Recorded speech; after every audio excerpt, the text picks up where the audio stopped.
Él también está dirigiendo Venezuela. Y que todo lo que acontece está bajo su soberanía. Así nos desanime nuestro entorno. Pero nosotros no podemos vivir por vista, sino que vivimos de acuerdo a lo que el Espíritu de Dios nos ha inspirado a creer en su gracia, como lo hemos cantado. Y en esa enorme gracia, nuevamente podemos venir a escuchar su palabra, a ser enseñados por Él, porque Él es un Dios que se comunica. Él es un Dios no indiferente. Él es un Dios que desea tener comunión con nosotros. Abramos nuestra Biblia en el capítulo 15 de Hechos.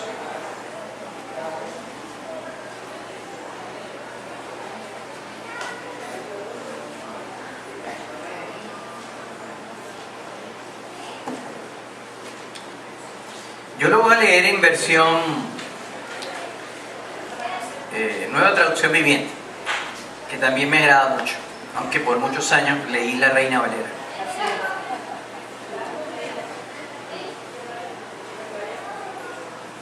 Cuando Pablo estaba en Antioquía de Siria, llegaron, lo voy a leer desde el versículo 1 hasta el verso 21.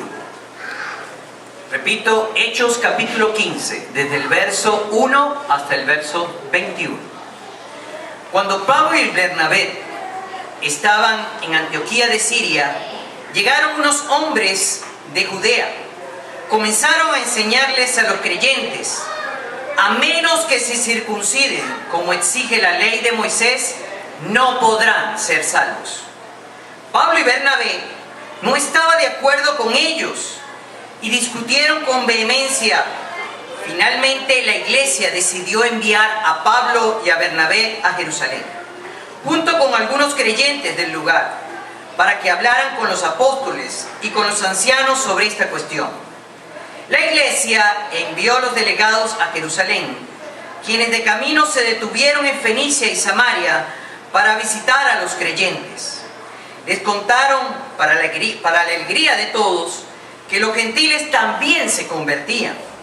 Cuando llegaron a Jerusalén, toda la iglesia, incluidos los apóstoles y los ancianos, dio la bienvenida a Pablo y a Bernabé, quienes le informaron acerca de todo lo que había hecho por medio de ellos. Pero después, algunos creyentes que pertenecían a la secta de los fariseos se pusieron de pie e insistieron: los convertidos gentiles deben ser circuncidados y hay que exigirles que sigan la ley de Moisés. Así que los apóstoles y los ancianos se reunieron para resolver este asunto. En la reunión, después de una larga discusión, Pedro se puso de pie y se dirigió a ellos de la siguiente manera: hermanos, todos ustedes saben que hace tiempo Dios me eligió de entre ustedes para que predicara a los gentiles, a fin de que pudieran oír la buena noticia y creer. Dios conoce el corazón humano y Él confirmó que acepta a los gentiles al darles el Espíritu Santo, tal como lo hizo con nosotros. Él no hizo ninguna distinción entre nosotros y ellos, pues, les limpió el corazón por medio de la fe. Entonces, ¿por qué ahora desafían a Dios al poner carga sobre los creyentes gentiles con un yugo que ni nosotros ni nuestros antepasados pudieron llevar? Nosotros creemos que todos somos salvos de la misma manera, por la gracia no merecida que proviene del Señor Jesús. Todos escucharon en silencio mientras Bernabé y Pablo les contaron de las señales milagrosas y maravillas que Dios había hecho por medio de ellos entre los gentiles. Cuando terminaron, Santiago se puso de pie y dijo: hermanos, escúchenme. Pedro les ha contado de cuánto Dios visitó por primera vez a los gentiles para tomar de entre ellos un pueblo para sí mismo. Y la conversión de los gentiles es precisamente lo que los profetas predijeron, como está escrito: después yo volveré y restauraré la casa caída de David. Reconstruiré sus ruinas y las restauraré para que el resto de la humanidad busque al Señor, incluido todos los gentiles, todos los que he llamado para que sean míos. El Señor ha hablado, aquel que hizo que estas cosas se dieran a conocer desde hace mucho. Y mi opinión entonces es que no debemos ponerle obstáculos a los gentiles que se convierten a Dios. Al contrario, deberíamos escribirles y decirles que se abstengan de comer alimentos ofrecidos a los ídolos, de inmoralidad sexual, de comer carne de animales estrangulados y de consumir sangre. Pues esas leyes de Moisés se han predicado todos los días de descanso en las sinagogas judías de cada ciudad durante muchas generaciones. Gracias, Padre. Gracias, muchas gracias, Padre mío, por comunicarte nuevamente con nosotros. Gracias porque sé que tú te comunicas cotidianamente con nosotros en todo lo que nos acontece en nuestro diario vivir. Porque eres un Dios que se hace presente en cada una de las circunstancias que hemos vivido. Y todas acontecen para provecho nuestro. Porque nada acontece a los siervos de Dios sin que tú no lo tengas destinado para bien de nosotros. Así dice tu palabra. Así debemos creer. Una esperanza que se convierte a sí misma en esperanza y que se convierte después en paciencia, en capacidad de esperar tu reino. Ese reino que se manifiesta en cada uno de nosotros, en la fuerza de tu espíritu que convive con nosotros también cotidianamente. Gracias por esa palabra inspirada, por el poder de tu espíritu. Gracias por hablarnos. Gracias por todos esos hermanos que arriesgaron también sus vidas para que hoy podamos disfrutar de este gran alimento que podemos ver en nuestras casas, recostados en nuestras camas, que podemos ver y disfrutar en la radio, que podemos ver inclusive en la televisión con todas sus distorsiones. Pero a pesar de eso y de todo lo que el hombre malo pueda hacer, tú sigues hablando. Amén. Dios está con nosotros hoy y por siempre. Gracias, Emanuel. Te pedimos nuevamente que nos hables, Señor. Que nuestros oídos estén muy sensibles. Que sean oídos con actitud de humillación, Señor. Para que nuevamente nos desafiemos a obedecerte. Que cada uno nos consideremos como la Virgen María. He aquí los siervos del Señor. Hágase en nosotros tu voluntad. O como el apóstol Pablo, he sido constituido esclavo para ganar a los demás a Cristo. Te pedimos, Señor, que hoy nuevamente podamos escuchar tu voz. A pesar de este siervo inútil. Que sea tu Santo Espíritu que dirija hoy y siempre tu palabra. En el nombre de Jesús. Amén.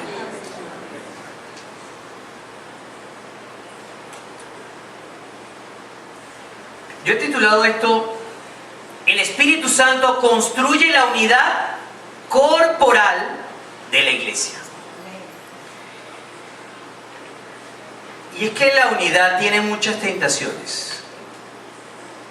Porque, como les dije en la escuela dominical, la unidad se puede construir hasta donde yo lo veo, ustedes lo pueden enriquecer más, pero de dos maneras. La unidad que pretende construir a partir de la uniformidad. Es decir, es el creer que todos los seres humanos son igualitos y que esa uniformidad la construye por el gran poder de un gran líder carismático que pretende ser totalitario. De ahí donde viene la palabra total. Pretende invadir todos los espacios de la existencia para moldearnos a su imagen y semejanza. Esa unidad que se construye a partir de la uniformidad es idolatría. Pero hay otra unidad que se construye a partir del poder de Dios. Es la unidad que se construye a partir de las diferencias. Y por eso es que la he titulado unidad corporal. Porque el cuerpo se construye a partir de la complementariedad. Cada uno de sus órganos son necesarios. Todos tienen que estar unidos, estructurados para servir a la vida, para que continúe la vida. Y si sacamos cualquier órgano de ese cuerpo, ¿qué pasa con el órgano? Muere. Únicamente cumple su objetivo y su finalidad cuando está unido al cuerpo. Si está alejado del cuerpo, pierde su objetivo y ese órgano muere. Y esa es precisamente la principal imagen que utiliza Pablo en Efesios para ilustrar quién es la iglesia. Nuestra unidad se construye a través de la fuerza del Espíritu Santo en una unidad corporal donde cada uno de sus miembros son complementarios. Es decir, todos somos necesarios y somos completos cuando estamos unidos. Por eso debemos ser celosos con esa unidad y debemos estar atentos a todo lo que pueda estar amenazándola. Como hoy nos lo viene a decir bien la mayor parte de los títulos de todas las Biblias, el Concilio de Jerusalén. Durante toda la historia de la iglesia hay muchos concilios, y como bien nos recordó hoy nuestro hermano Joel Arenas, concilio viene de un verbo, viene del verbo conciliar. Y para conciliar se necesita hablar, dialogar. Pero este diálogo que vemos aquí ante una amenaza tiene también unos antecedentes. Yo como buen profesor voy a atreverme a medio hacer un repaso de cuáles son esos grandes antecedentes. El libro de Hechos nos ha mostrado hasta ahora 3 aspectos para que esa unidad se construya o para que también sea amenazada. Primera, la característica de la iglesia dirigida por el Espíritu Santo. Segundo, las características del misionero o el discípulo dirigido por el Espíritu Santo. Pero también nos ha hablado de las características del templo carnal. Yo voy a repasar rapidito cuáles son las características, voy a repasar cada uno de los aspectos de esas características. Acuérdense que características significa aspectos distintivos, aspectos que lo hacen diferente. ¿Cómo es la iglesia dirigida por el Espíritu Santo? De acuerdo a lo que se ha marcado en casi todo el recorrido de Hechos. Primero, la enseñanza es de la palabra y la enseñanza es acerca de Jesús. Por supuesto que hay una reinterpretación del Antiguo Testamento, pero a partir del principal referente, que es nuestro Maestro, nuestro Señor, Jesús. Se vive en comunión, lo que en griego los expertos dicen koinonía. Es decir, tenían todo en común. O sea, se construye a través de la fuerza del Espíritu una gran familia.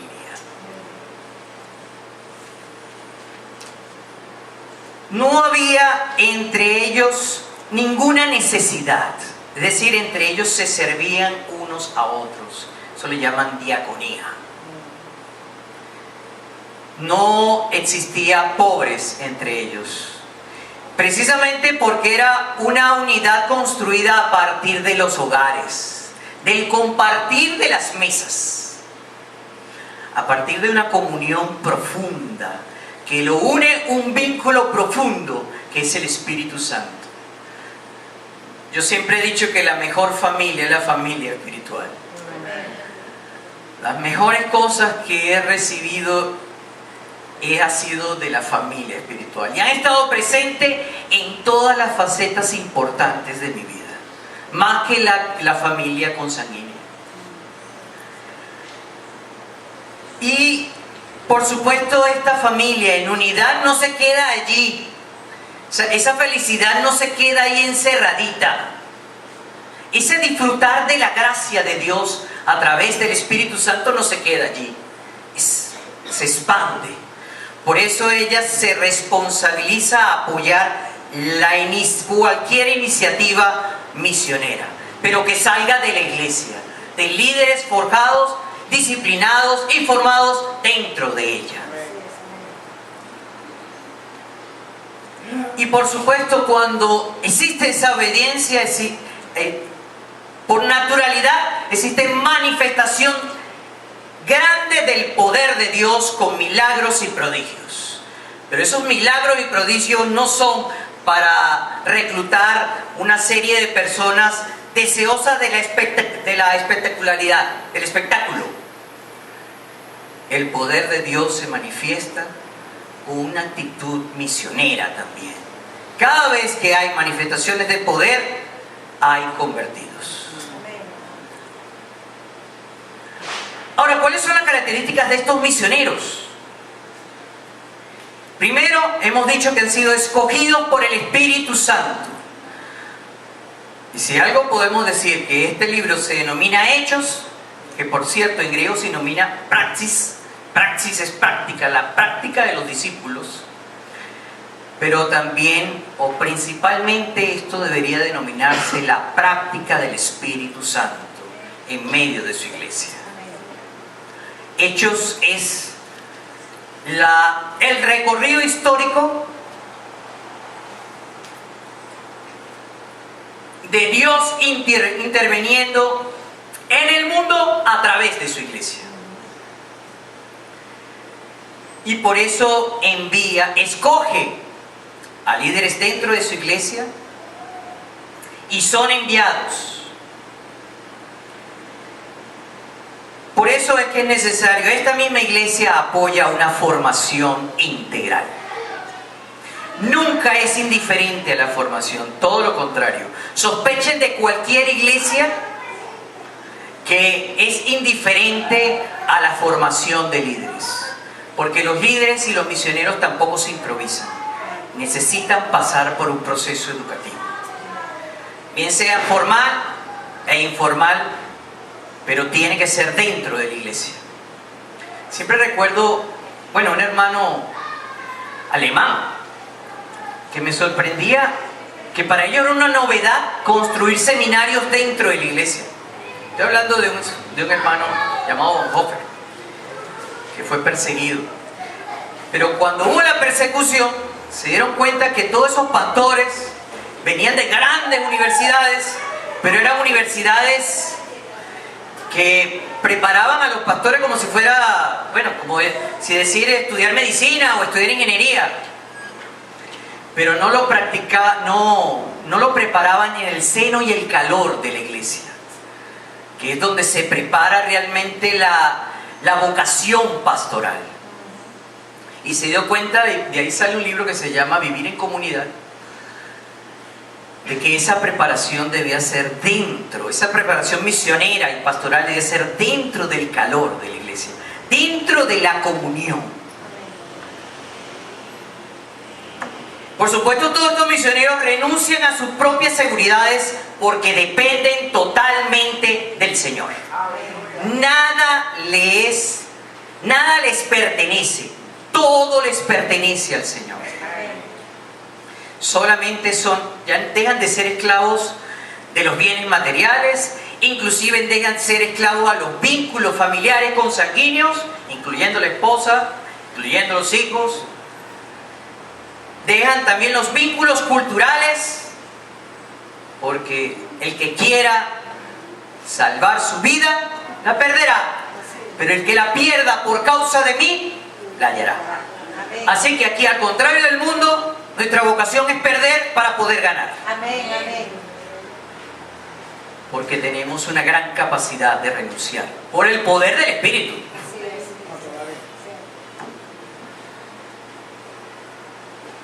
Y eso lo hace intimar con la cultura que desea comunicarse.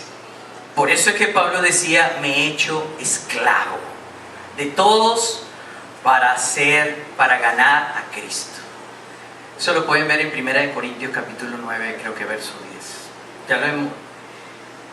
Y la otra gran capacidad que tienen estos misioneros es que hay transparencia.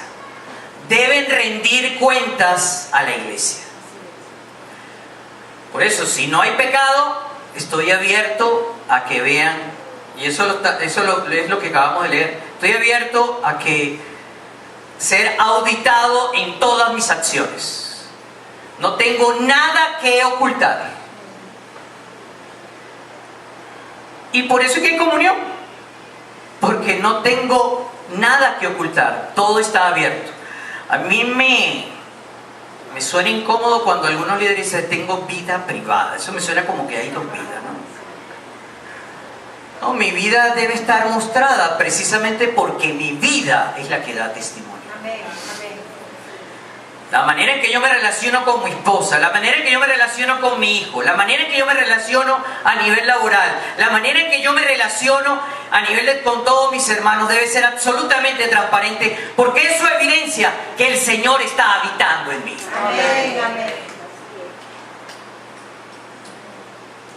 Pero, como se ve aquí en el Concilio de Jerusalén, a todos y principalmente los líderes deben mantener una situación muy vigilante.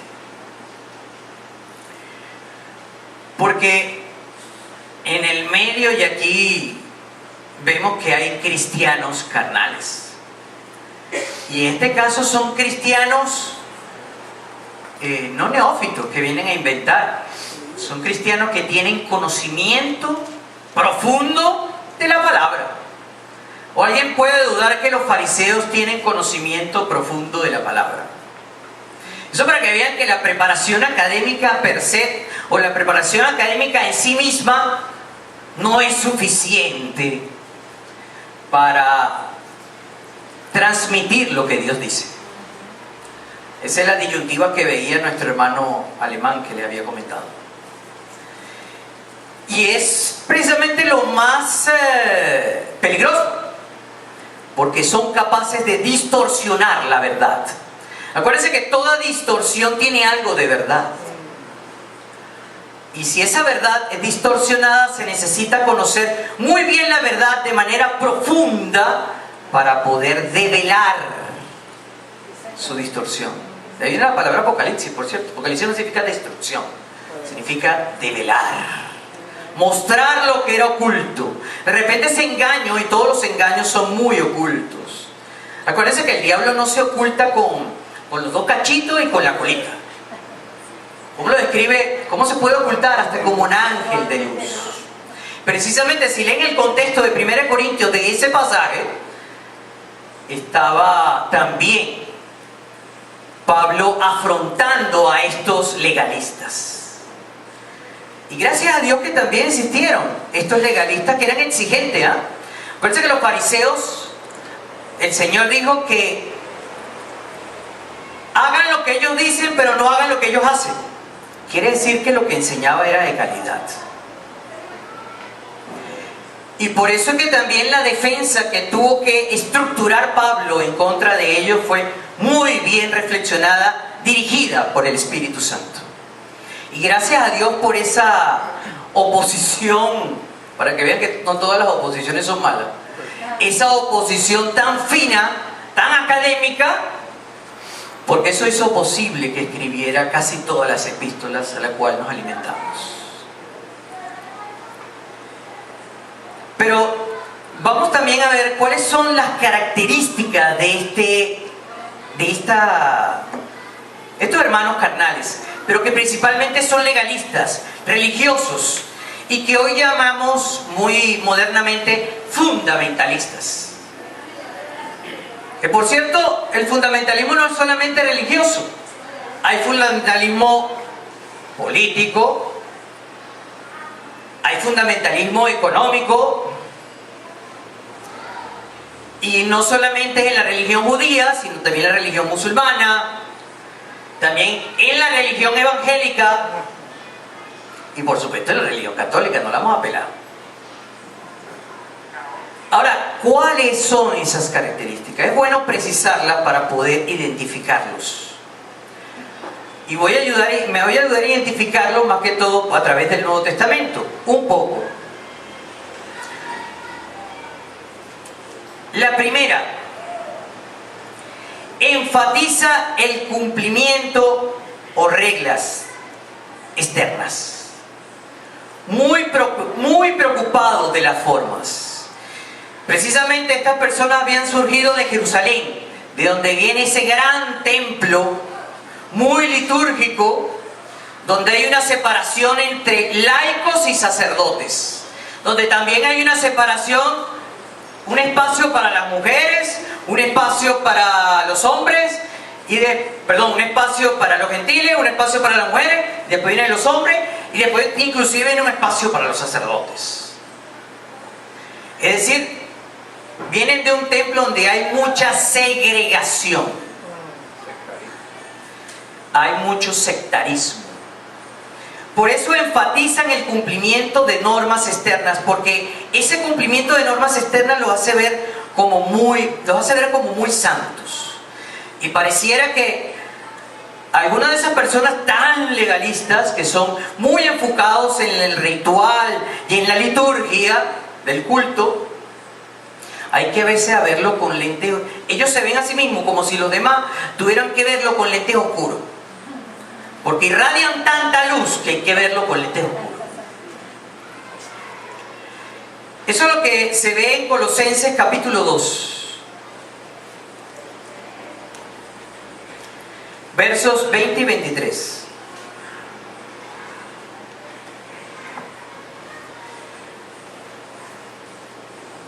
Ustedes han muerto con Cristo y con Él los ha rescatado de los poderes espirituales de este mundo. Entonces, ¿por qué siguen cumpliendo las reglas del mundo? Tales como no toques esto, no pruebes esto, no te acerques a aquello. Esas reglas son simples enseñanzas humanas acerca de cosas que se deterioran en el uso. Podrán parecer sabias, y precisamente parecen muy sabias, porque exigen una gran devoción. Ahí donde está la visión santurrona. Una religiosa abnegación. Me gusta mucho como lo dice esta versión. Y sobre todo una severa disciplina corporal. Es como aquellos evangélicos cuando creen que el ayuno es hacerlo en el trabajo. Voy a pasar hambre en el trabajo y eso me hace más santo. Cuando el ayuno es realmente apartarse de todas las distracciones para consagrarse por un tiempo a buscar la presencia del Señor. Pero a veces creemos eso. E inclusive esa gran dualidad donde todo lo que es del cuerpo es malo. Es una dualidad no del Evangelio, es una dualidad traída de religiones mistéricas y hasta esotéricas. Pero no voy a profundizar sobre eso. Pero la religión, parte de los legalistas tienen esa creencia. Por eso tienen una necesidad perenne de reconocimiento. Por eso les hace ver a ellos aquí como si ellos fueran los que más saben. Eso se ve en donde hemos leído, en el versículo 1. Cuando Pablo y Bernabé estaban en Antioquía de Siria, llegaron unos hombres de Judea y comenzaron a enseñarle a los judíos, a menos, fíjense lo determinante que son, a menos que se circunciden como exige la ley de Moisés, no podrán ser salvos. Y en el verso 5 son aún más imperativos. Pero después algunos creyentes que pertenecían a la secta de los fariseos se pusieron de pie e insistieron. Los convertidos gentiles deben ser circuncidados. Se debe así de deber. De a juro. Por eso necesitan ser reconocidos. Y por lo general son de liderazgo muy carismático. Acuérdense que los carismáticos se caracterizan por decir lo que la gente quiere escuchar. Y a veces la gente quiere escuchar que me impongas leyes para yo tratar de competir contigo y entonces lograr ser tan bueno como tú y también querer tener ese gran reconocimiento. Y por supuesto tienen el hábito de juzgar a los demás. Es decir, descalifican con gran capacidad a su prójimo. Es como dice allá en Mateos, son capaces de ver los defectos de los otros, pero nunca ver hacia adentro. Por eso, todo lo malo que le ocurre por lo general es culpable todo el ambiente que me rodea. O sea, es el imperialismo, es la iglesia, son los hermanos que me rodean, por eso es que he cometido errores. Pero yo soy bueno.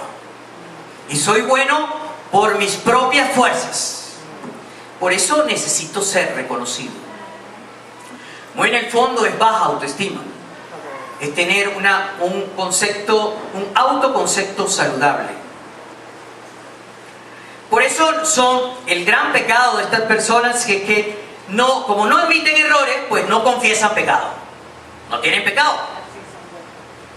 De ahí donde está su gran distorsión. Al no tener pecado, pues no hay confesión de pecado. Por eso son hipócritas.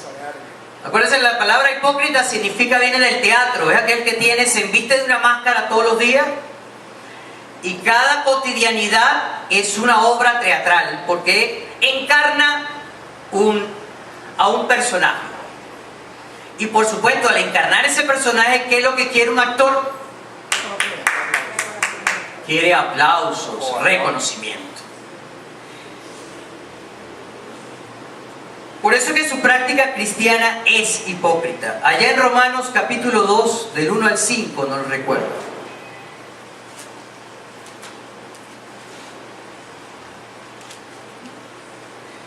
Tal vez crees que puedes condenar a tales individuos, pero tu maldad es igual que la de ellos y no tienes excusas. Cuando dices que son perversos y mereces ser castigado, te condenas a ti mismo, porque tú, que juzgas a otros, también practicas las mismas cosas. Y sabemos que Dios, en su justicia, castigará a todos los que hacen tales cosas. Y tú que juzgas a otros por hacer esas cosas, ¿cómo crees que podrás evitar el juicio de Dios cuando tú haces lo mismo? Es precisamente la distorsión. Creen que pueden salirse del juicio de Dios. ¿No te das cuenta de lo bondadoso, tolerante y paciente que es Dios contigo? ¿Acaso eso no significa nada para ti? ¿No ves que la bondad de Dios es para guiarte a que te arrepientas y abandones tu pecado? Eso es precisamente lo que los legalistas nunca se dan cuenta. Y precisamente todavía muchos de ellos conviven, lamentablemente, en medio de todas nuestras culturas evangélicas y nuestras culturas católicas, nuestra cultura política. Por eso es bueno determinar cuáles son sus características para poder discernir, pero tampoco no para asumir una posición de juicio, sino para asumir una posición de misericordia. Pero también si ver la barba de tu vecino arder, pon la tuya en remojo, ¿no? Cuidado, si no también nosotros pasamos por procesos muy parecidos. Por eso hay dos maneras en las cuales nos enseña este pasaje que se enfrenta a estos enemigos muy sutiles. Yo encuentro dos, que son los que yo vengo a estudiar con ustedes. Primero, el conocimiento profundo de la palabra. Y sobre todo, de parte de los líderes.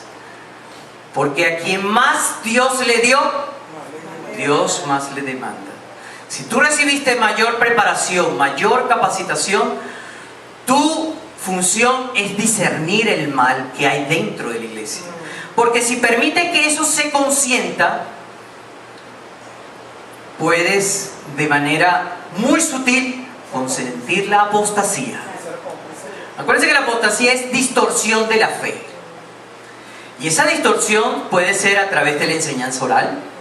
Esa distorsión puede ser a través de la práctica cotidiana dentro y fuera de la iglesia, consintiendo prácticas carnales dentro y fuera de la iglesia. Y eso siempre se percola de manera muy sutil. Por eso necesitamos líderes con discernimiento espiritual. Y el discernimiento espiritual se consigue con dos cositas. Cuando los líderes están dispuestos a ensuciar sus zapatos de mucho polvo, con la comunión entre sus hermanos, pero también con la lectura meticulosa y estudiosa de la palabra, que nunca se hace de manera solamente individual, sino siempre la palabra se estudia de manera colectiva. Aquí vemos un discernimiento del Espíritu en este pasaje, un discernimiento no individual, es un discernimiento colectivo. El Espíritu Santo estaba hablando de manera simultánea y colectiva a todos los miembros, a todos los santos de la iglesia. Ahora, examinemos entonces cómo fue la enseñanza de la palabra. Aquí vemos en el versículo 2 que nos dice que discutieron con vehemencia. Ahí se ve que no era ni muy superficiales ni muy blandengue. Vehemencia significa que yo estoy tan convencido de lo que creo que no soy capaz de hipotecar ninguno de sus valores. Como bien, y vamos a dejar que, como no sabemos cómo Pablo lo discutió en ese entonces, pues Pablo nos dejó un pequeño testimonio. Vamos un momentico a Gálatas, capítulo 1.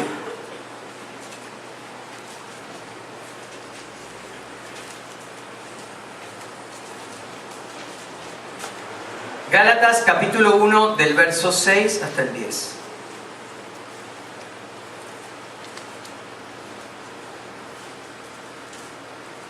Gálatas, capítulo 1, del verso 6 hasta el 10. A mí me gusta mucho como lo dice esta versión. Estoy horrorizado de ustedes que estén apartándose tan pronto de Dios, quien los llamó a sí mismo por medio de la amorosa misericordia de Cristo. Están siguiendo un evangelio diferente que aparenta, ahí el verbo muy importante, que aparenta, está muy cerca de la hipocresía, que aparenta ser la buena noticia, pero no lo es en absoluto. Están siendo engañados por los propósitos, están siendo engañados por lo que a propósito distorsionan, y otra vez el verbo distorsionar, la verdad acerca de Cristo. Si alguien, ya sea nosotros o incluso un ángel del cielo, les predica otra buena noticia diferente de la que nosotros les hemos predicado, que le caiga maldición de Dios. Repito lo que ya hemos dicho, ahí soy vehemencia. Si alguien predica otra buena noticia distinta de la que ustedes han recibido, que esa persona sea maldita. En otras versiones, anatema. Lo que pasa es que a veces el anatema no está bien. Exacto. Y miren, donde el hermano no está dispuesto a hipotecar nada, porque la unidad no puede sacrificar la popularidad. O mejor dicho, la popularidad no... Yo no debo sacrificar la unidad por hacerme popular, que es lo que quiero decir. Es decir, si ustedes están dejando que el pecado y la carnalidad se percolen, yo no puedo quedarme tranquilo. No puedo ser una alcahueta. Yo tengo que resistir y resistir con toda la fuerza que me da el Espíritu Santo. Por eso que el verso 10 dice, queda claro que no es mi intención ganarme el favor de la gente, sino el de Dios. Si mi objetivo fuera agradar a la gente, no sería un siervo de Jesucristo. Por eso, agradar a la gente es el liderazgo popular y carismático. El liderazgo cristiano simplemente dice la verdad, bien sea que sea popular o impopular, pero no endulza la píldora, no sacrifica el costo, no sacrifica jamás contenido, ni le añade ni le quita. ¿Por qué? Porque somos responsables de un mensaje que no es de nosotros. Y si digo algo de parte de Dios que no es de Dios, estoy tomando el nombre de Dios en vano. Y mayor responsabilidad es eso. Ahora, la otra enseñanza de la palabra viene de otro líder, que es de Pedro. Primero, en el verso 7 y 8, no lo voy a leer, ya lo leímos, pero él describe la presencia del Espíritu Santo entre los gentiles, de acuerdo a su experiencia, que es lo más importante. Pero no solo se quedó allí, sino le da sentido teológico, que es precisamente lo que sí se espera de un líder.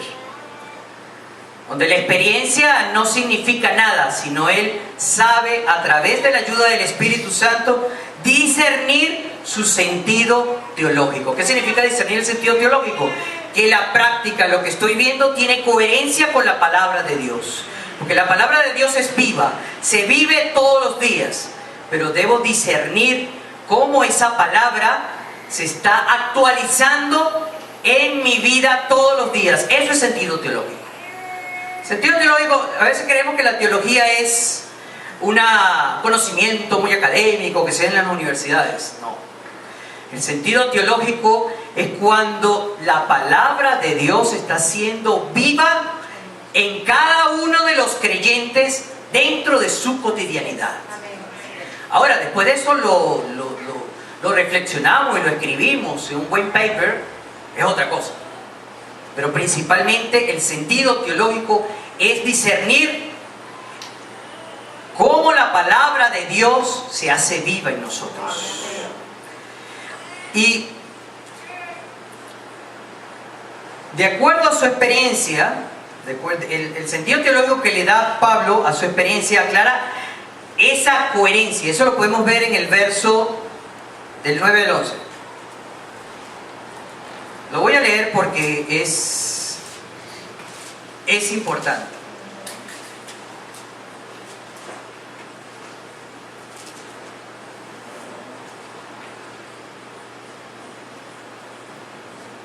Él no hizo ninguna distinción. Por eso digo que es importante. Él no hizo ninguna distinción entre nosotros y ellos, pues le limpió el corazón por medio de la fe. Entonces, ¿por qué ahora desafiaste a Dios al poner carga sobre los creyentes gentiles con un yugo que ni nosotros ni nuestros antepasados pudimos llevar? Ahí está hablando ya del concepto de la gracia.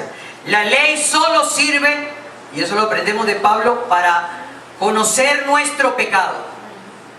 Pero el Espíritu, la ley precisamente también nos convence de que somos incompetentes para obedecerla. Nosotros creemos que todos somos salvos de la misma manera por la gracia no merecida que proviene del Señor Jesús. Y eso es la gracia. La gracia me lleva a primero reconocer mi pecado, para después sentir la necesidad del Salvador. Y esa cruz que derramó su sangre preciosa es la que nos permite acercarnos a la presencia de Dios. Otras veces creemos que esa presencia de Dios es en el cielo, allá en lo inconmensurable. Esa presencia la disfrutamos con el Espíritu Santo en nosotros. Esa presencia que era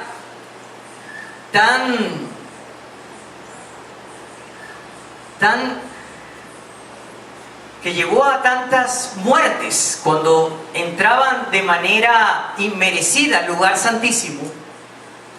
Ese Espíritu Santo que se reflejaba solamente en el sacerdote o en el sumo sacerdote, en el lugar santísimo, ahora se refleja en cada uno de nosotros. Precisamente por la sangre expiatoria del Señor Jesucristo. ¿Y por qué ocurre eso? Para que la vida de Jesucristo se reproduzca en cada uno de nosotros, que es el fin último de la salvación. Y ese es el sentido teológico de la gracia. ¿Y cuál es la consecuencia natural de este discurso de Pedro? Todos los hombres tienen la misma dignidad. Toda la comunidad humana es entonces objeto de nuestra misión. Ahí no hay distinción alguna. Y por eso también me agrada lo que Pablo nos aclara en Gálatas 3:28. Es uno de mis versículos preferidos.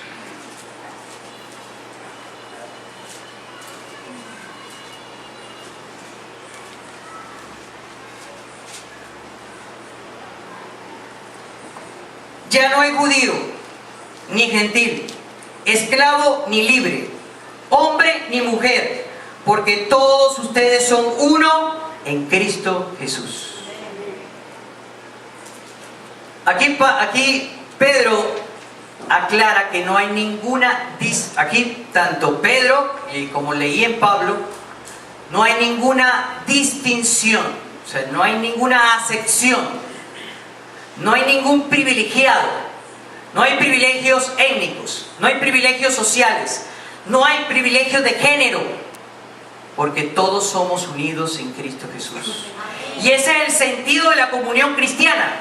Por eso es que la comunión cristiana produjo una sociedad donde se practicaba la equidad social, sin ni siquiera querer tomar el poder del imperialismo romano y oponerse a la esclavitud.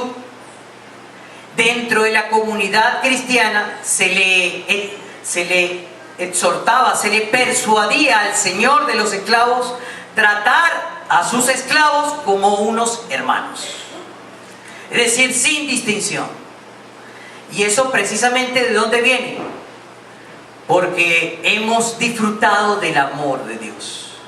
Si Dios nos permite entrar en su gracia sin ningún tipo de distinción, las relaciones que establezco entre los hombres tampoco puede haber ningún tipo de distinción. Por eso una de las grandes señales de la carnalidad dentro de la iglesia es si existen privilegios sociales, o existen privilegios étnicos, o existen privilegios de autoridad.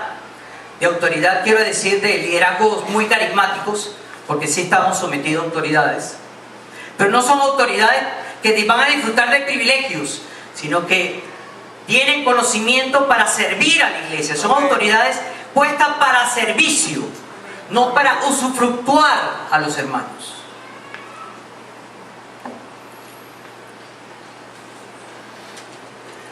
Por eso nos resistimos a cualquier discriminación, pero también nos resistimos a cualquier discriminación que hay en nuestro entorno. Por eso lo que principal lucharon dentro de la historia humana en contra de la discriminación fueron cristianos. Aunque lamentablemente también hubieron muchos líderes cristianos que sí justificaron la discriminación. Pero precisamente es porque hay presencia de carnalidad en muchos lugares de la iglesia. Y por eso necesitamos líderes que disciernan la carnalidad. Por eso es que el Señor nos dice, nos envía allá en Lucas: el Espíritu del Señor está sobre mí, me ha enviado para dar las buenas noticias ¿a quién? A los ricos, a los pobres. Me ha enviado a proclamar que los cautivos sean liberados, los ciegos los ciegos verán, que los oprimidos serán puestos en libertad. Y allá en Santiago 1:27 también nos aclara: la religión pura y verdadera a los ojos de Dios Padre consiste en ocuparse de los huérfanos y de las viudas en sus aflicciones y no dejas que el mundo te corrompa.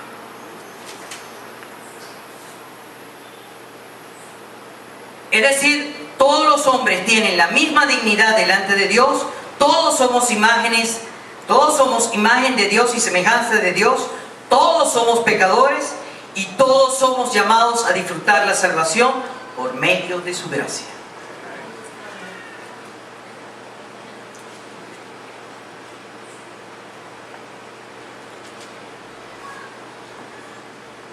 Ahora, ¿cuál es la enseñanza de Jacobo?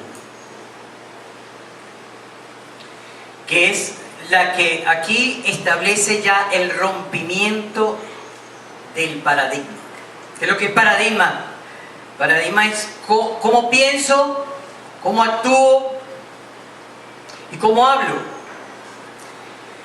Jacobo, y muy probablemente también Pedro, pensaban como judíos, hablaban como judíos y se comportaban como judíos. Pero el Espíritu Santo rompe tu manera de hablar, rompe tu manera de actuar, rompe sobre todo tu manera de pensar. Por eso que allá en Romanos capítulo 12 dice: cambien su manera de pensar para que así cambien su manera de vivir. El Señor invade todos los espacios. Y eso lo vemos en la palabra que produce el judío Santiago, el hermano del Señor. Nos dice que Dios visitó por primera vez a los gentiles para tomar un pueblo para sí. Es decir, todos los gentiles, todos los seres humanos de todas las naciones ahora son parte del pueblo de Dios. Por eso todos somos responsables del mundo. Todos los cristianos somos responsables del mundo. Porque ¿cuál es el instrumento que Dios ha puesto para construir y formar ese gran pueblo de Dios? Pues son sus siervos. Y no va a ser a través de las armas, no va a ser a través de la toma del poder, sino con el poder de su Espíritu Santo. Y el poder que santifica, porque la santificación habla por sí misma. O sea, el comportamiento habla por sí mismo. Como dice un dicho ahí popular, los hechos hablan más que las palabras, ¿no? Lo que define nuestro comportamiento es lo que está dentro de nosotros. Por lo tanto, todas las naciones son convocadas a restaurar el tabernáculo de David. Esto me recuerda mucho al Señor Jesús cuando sacó a los cambistas y a los vendedores de palomas. ¿Qué fue lo que le dijo? Sobre todo allí en Marcos: este templo será constituido nada más para los judíos. Este templo será casa de oración para todas las naciones.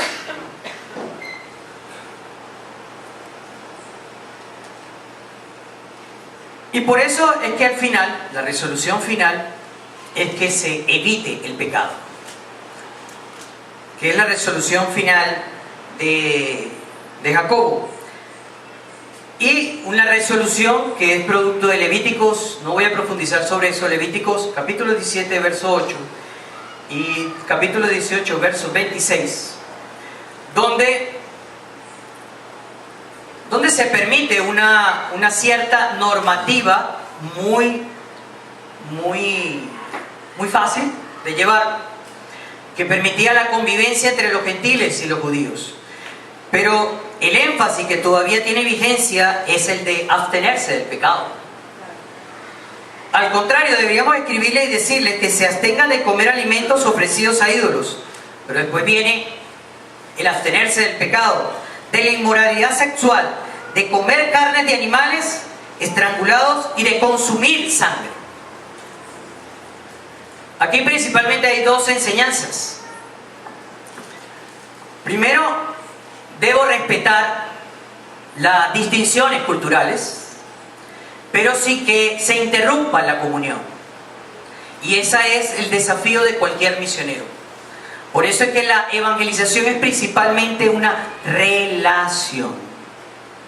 Eso después se va a profundizar en las cartas paulinas, cuando hablan de cristianos débiles y fuertes.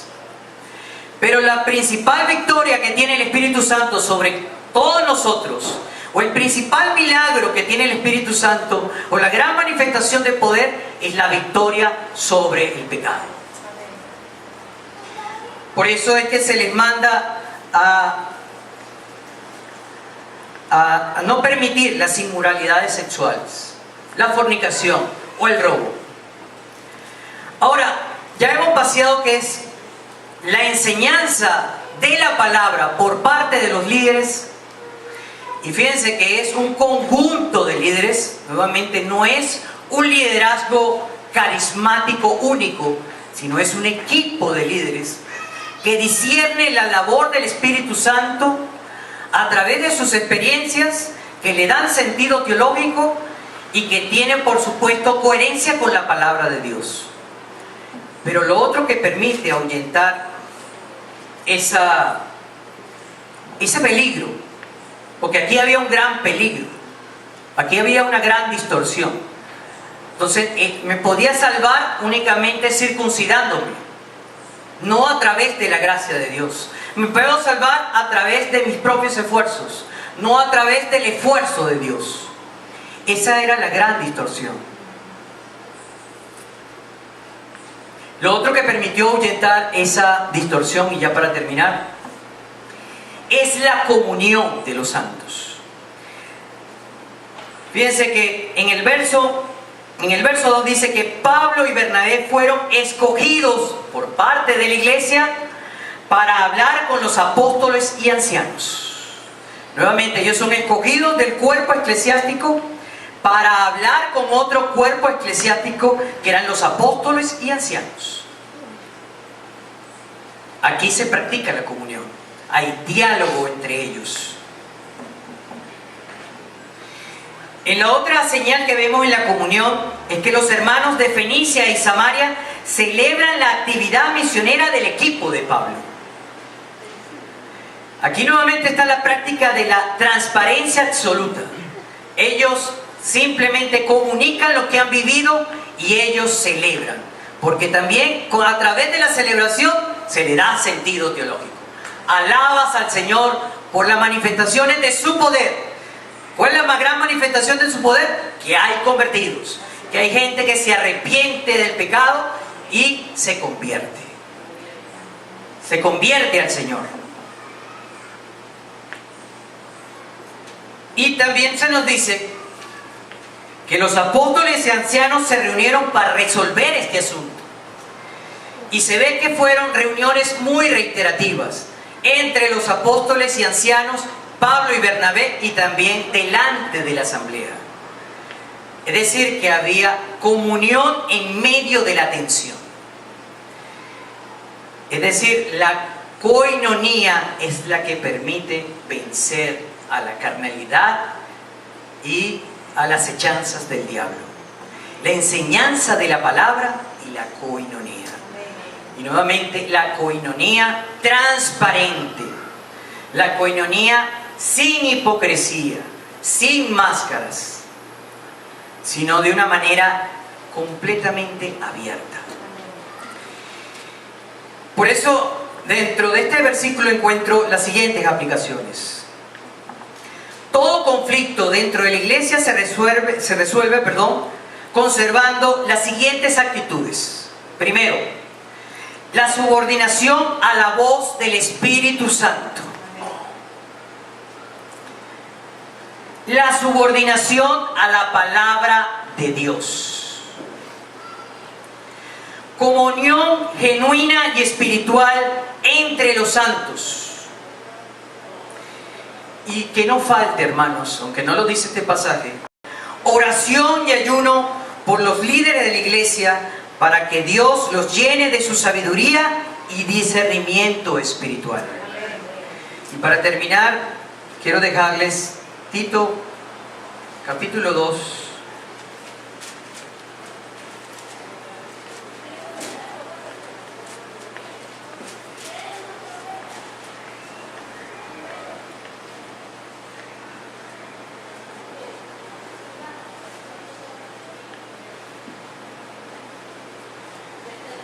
capítulo 2, verso 15. Debes enseñar estas cosas y alentar a los creyentes a que las hagan.